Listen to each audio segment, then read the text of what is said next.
So what are the mixed retail earnings results telling us about the consumer right now? Joining us at this moment, Joel Bynes, co-head of the retail practice at Alix Partners. Joel, good to see you. Thanks for joining us tonight. Thanks for having me, Bill. You know, the consumer has been so strong, the job market is so strong that we wring our hands at any sign that there might be a slowdown at some point. Are you seeing that at all at this point? I think what's important is to separate expectations from consumer behavior. And so what happened today was expectation realignment. If you look at Home Depot and even Kohl's, their sales actually increased.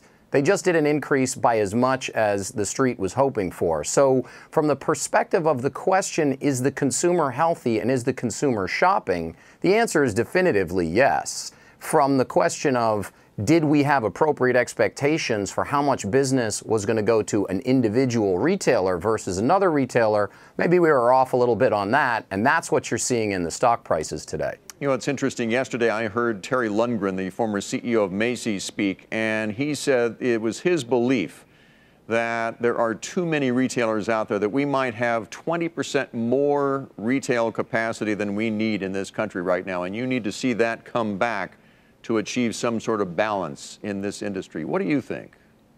It's an interesting idea of how you would put a number to how much overcapacity there is. I guess the best way to think about the overcapacity in the retail business now is the flow of goods from, for example, a full-price department store down to an off-price value play. And there's sufficient merchandise in that supply chain moving from the full-price department store environment into the off-price environment that would lead you to believe that there is overcapacity.